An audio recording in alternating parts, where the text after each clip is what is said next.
There is an eternal truth. You are not this body. You are not somebody's son or daughter. You are not somebody's wife or husband. You are not somebody's child. You are not somebody's grandmother or grandfather. None of these have any value in your life.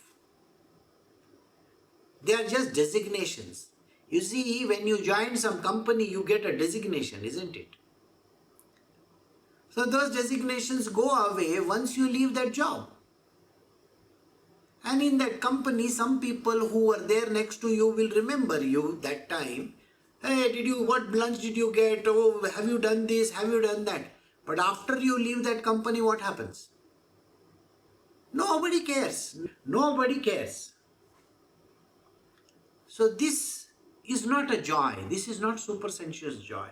Super sensuous joy is that when you live in this universe, this one, knowing who you are.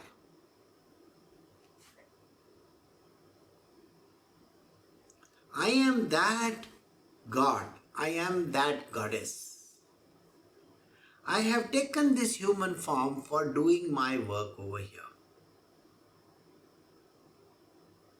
I am not some ordinary mortal like all these other pigs and donkeys that we have around in our world. We are doing Bhagavad Gita chapter 6 verse 19. As a flame does not flicker in a windless place, such is stated to be the picture of the disciplined mind of the yogi practicing meditation on God. It's like a very simple thing. If there is a distraction anywhere, mind gets attracted towards that distraction. Okay? Now let us say if there was some flickering light behind me, immediately the focus will shift to the flickering light. This we got to know because our mind is going through the senses to that location. So any kind of interference, disturbance, or for that matter, anything that is happening within the vicinity of our being, the senses, the mind, the body also, you will find that even if you have an upset stomach or even if you have a headache or something like that, your mind gets carried to that place. It will say, oh my God, I got a stinking headache.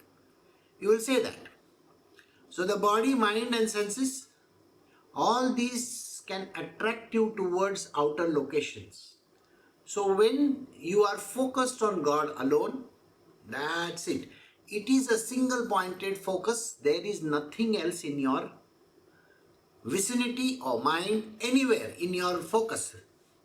So when such a thing happens, it's like a windless place. There is a flicker, a flame that is there right in front of you and there is no wind anywhere. So it is going to be very steady. So the mind is steady on God alone. This is what we got to understand. And then the person meditates on God directly. So we move to the next one.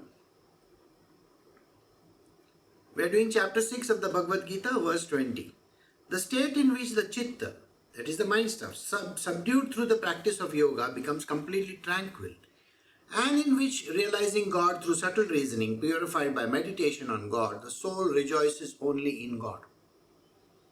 Now, when we say chitta is the mind stuff, it is part of the mind also. Okay, we are doing chitta in the other place also. So remember, chitta is a space in front of you. Where is it? It's not outside of you, it's within you. It's like you look at one object. Say you are seeing some object there in front of you. And slowly you close your eyes. You will see the object within you. There is a candle in front of you and you are looking at the candle flame. And slowly your lids become heavy, eyelids become heavy and you close your eyes. Can you see the candle in your frame somewhere now, even with your eyes closed? that space where you see this object in front of you somewhere is a screen in front of your head over here, like this. Yeah, like this. This flame appears in front of you. That is called the mind stuff or the mind space, the chit. So, if an object from outside can appear inside of you,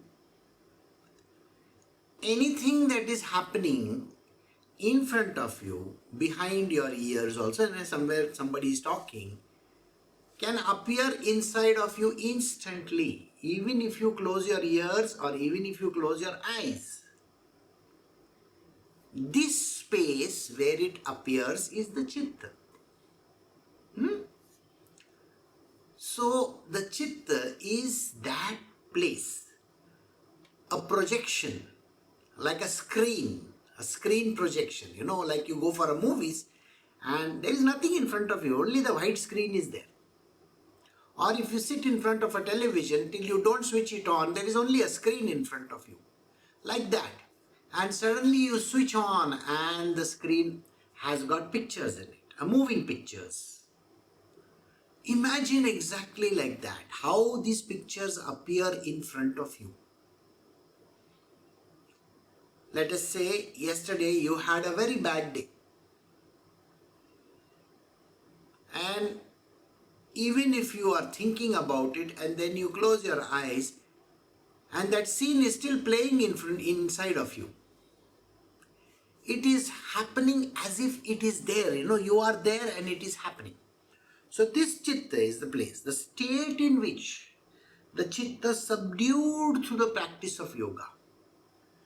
This screen is switched off. You have subdued it. No projections are happening. And then it becomes a white screen, just a white plain screen. It's a tranquil place. There is nothing happening there. In which realizing God through subtle reasoning. You have to do subtle reasoning. See, remember one thing, when we are learning about spiritual, the question is, who am I? Who is this person? What is he doing? All these questions are very, very important. You can't ask a guru also these questions, by the way. They have to be reasoned out by you. The reasoning is your own, because after learning spiritual, you cannot say, I don't understand. Ask yourself this question, who are you? Are you this person that you call yourself by some name? Are you this body? Are you this citizen of some country? Are you mother, father or child, whatever? Are you that? Are you these eyes, these ears? No. Then what are you? So as you go deeper and deeper and deeper, it is called an inquiry. You go on a spiritual quest. This quest is very, very important. Always we have to go on a spiritual quest, and this has to be done within you. That is why it is called subtle reasoning. So God is everywhere. Is God within you? Answer is yes. So then, is this the person that I am talking about? That. Am I that? Yes, you are that. So this subtle reasoning happens, and then you will now understand that you are a part of this universal divinity. A small part of it. Is he outside of me? Yes. Is he inside of me? Yes. The idea is that I have to do this reasoning. And this knowledge is not available just like that. I mean, how many people will want to think like this? Nobody wants to think. Everybody, if somebody is thinking like this, they will say, you're screw loose, What are you doing? What is this? Who am I? What is this? Who am I? Don't do this kind of a thing. You're stupid or what? They will say, your name is so and so, your passport says so. Your, your Aadhaar card says so. Your name is XYZ. Tomorrow government has to come and catch you, they will catch you. So that is a person who is a practical person from the material world. Their reasoning is not spiritual at all. They only think in terms of the material world. I have to work, I have to earn, I have to live, I have to eat, I have to sleep. That's what they have to do. These questions don't appear to normal people. Okay, normal means those who are on the outside. So before you came to spiritual, do you think this question ever appeared to you? No. Nobody had to tell you, who am I? Even in school, you will say, my name is so and so. Why? Because that is my name. You think like that. So it is.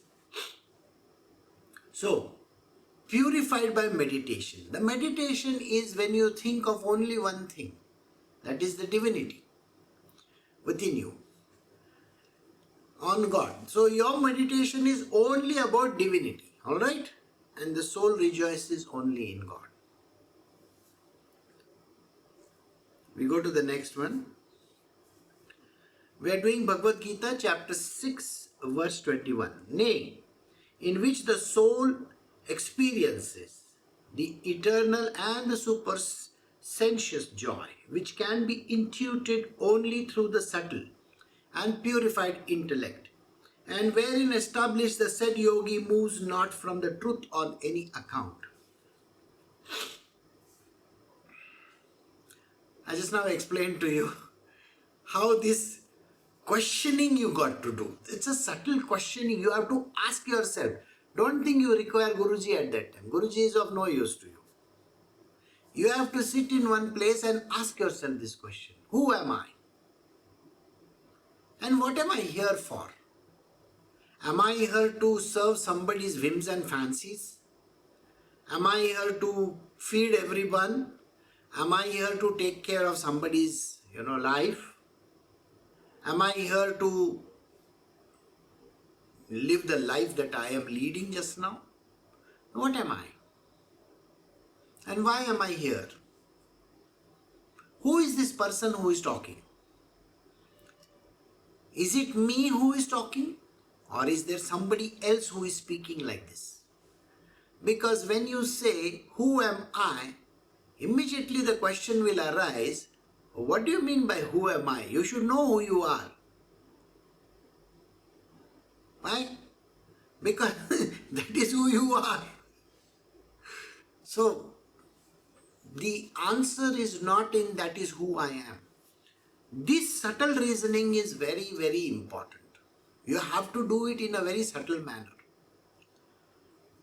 Without this kind of questions, you cannot reach any destination. You will be as average human being as you are. It's like any cow or any animal, a donkey, a pig. They lead a life like that only. What is the difference between a donkey and a human being? He goes about doing his whatever that he has supposed to do. He also gets, has children. He also does his work, and one day he dies. Even a pig does the same thing. So what is the difference between that pig and that donkey and the human being? Creating children, getting married, leading a life like a householder and thinking that, oh, this is all that I have in the world. You are living in a pig pen, Look around you, you will come to know. There is no difference between you and any other person in this world. Everybody lives life like this only.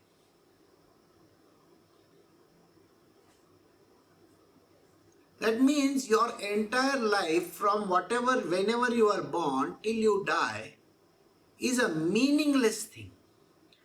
Absolutely meaningless. Why? You were born, you struggled, you went to school, you Parents were there, and then you went to college, then you did this, and you took up a job. What else is there in your life? What great story you think you are worth it? There is nothing in you. Even a donkey lives a life like that, even a pig lives a life like that, even a snake will live like that. He's bothered about his stomach, right? You are also bothered about your stomach. A bird will also live like that only. A bird will say, oh, these are my children, see, this is my wife. What great shakes have they done in their life? Do you remember even the dog that you had in your life? Nobody remembers, nobody cares. You had grandfathers and grandmothers and great grandfathers and great grandmothers. How many of them are there? Many of them. Who cares? Nobody cares. That is why he says, it's when the soul experiences the eternal and the super sensuous joy. When we look at these questions, the soul, the one within you, actually starts exploring the truth in your life. There is an eternal truth. You are not this body. You are not somebody's son or daughter. You are not somebody's wife or husband. You are not somebody's child. You are not somebody's grandmother or grandfather. None of these have any value in your life. They are just designations. You see, when you join some company, you get a designation, isn't it? So those designations go away once you leave that job. And in that company, some people who were there next to you will remember you that time. Hey, what lunch did you get? Oh, have you done this? Have you done that? But after you leave that company, what happens? Nobody cares. Nobody cares. Same thing with life. You may be married to someone. Till that person has you in life, the person will say, oh yeah, like this, like that, and all those kind of things. But once the person goes away, who cares? People die, people get divorced, children go away. They won't even make one phone call. They won't even ask you whether you are alive or dead. See? Why? Suppose you are a young person, you have a husband, you have maybe a boyfriend or a girlfriend. You think the boyfriend or the girlfriend are interested in you? Just because they are in love at that point in time, they will say, I love you, this, that, and all those things. But the day you all start drifting apart and going away, nobody is going to say anything to you. Then you see, he's my ex or something like that. Who cares? Nobody cares. So this is not a joy. This is not super sensuous joy. Super sensuous joy is that when you live in this universe, this one, knowing who you are.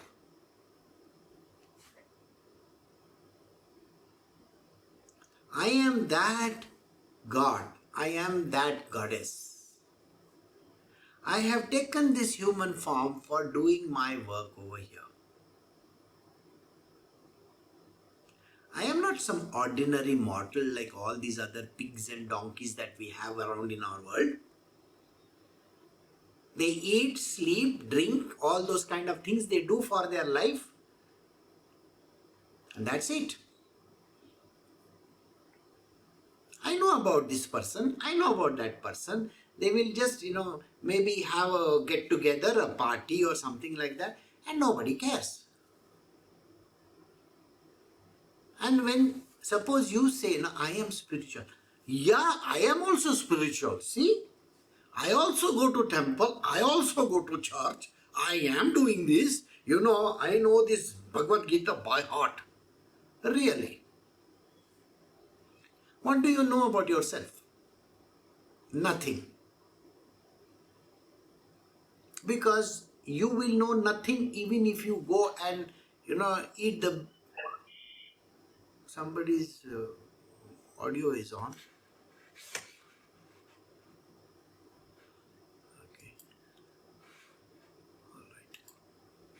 So this person has no inkling or idea about anything, but they will talk of God. They will say, I visited this temple.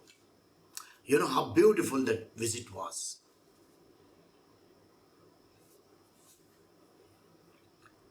The reason is because it is like a comeuppance for them. I'm greater than you. I know better than you. I. The I is always greater. So they will want to put you down. That is why they will keep on talking about things like that. So you know about it. Really? Very good. I'm happy to hear about that. I met Krishna. Very good. You met Krishna. I'm very happy you met Krishna. I met Balaji also. Really? You met Balaji also. I'm very happy for that as well. You should have asked him for some money, no? He collects so much for his father-in-law. So you can go and ask him for that. So, nothing. They will just talk about it, but no idea about that happiness which they are supposed to get. Happiness comes to a person when you give that happiness to others, not when you want to be happy. You should give it to others, not to yourself. You are here in this world to serve the world, not for yourself. It's not I, me, myself. Knowing yourself, I want you to think about it. Okay? Balaji is going out in the marketplace. Okay, Balaji. Right? He goes to the shop and he says, wow, what a nice crown this is. I think I should buy it for myself. You think Balaji is going to go and buy a crown for himself? He's least bothered about it. Again, nice jewelry, no? See, when a woman goes to market and she looks at some jewelry and all, she'll say, nice, bangles, nice this thing, nice that thing.